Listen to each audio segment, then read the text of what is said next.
Candidate number 3, Judy and Rels B. Survivor.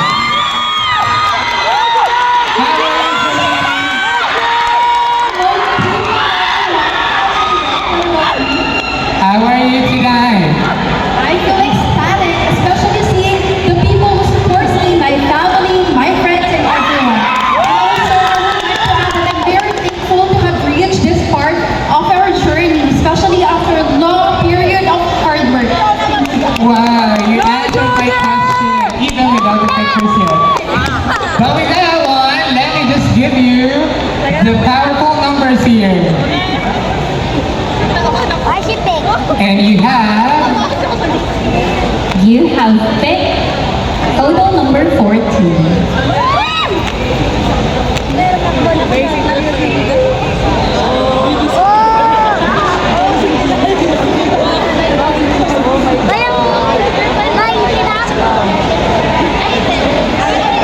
I see tall buildings reflecting the human ingenuity and progress that is experienced by all. It reminds us that true progress should not only be felt by not all, but the privileged few.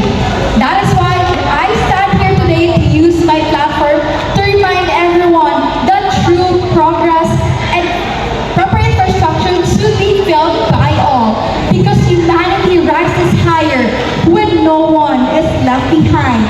Thank you.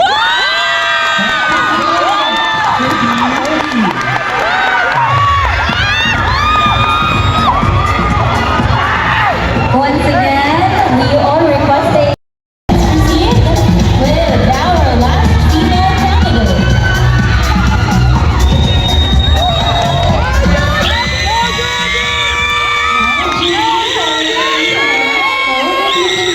Good evening to everyone.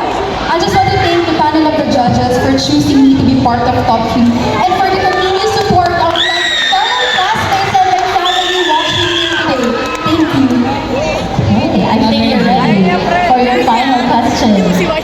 I'll be reading the question twice, and this is your final question.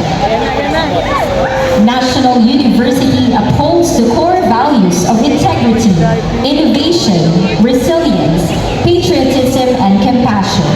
As a senior high school student and would-be ambassador of our department, how will you live out these values in your daily life? And how will you inspire others to do the same? National University upholds the core values of integrity, innovation, resilience, patriotism, and compassion.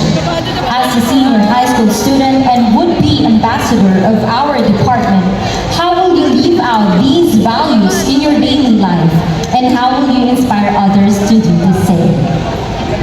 Thank you for that question. If I win this pageant, I will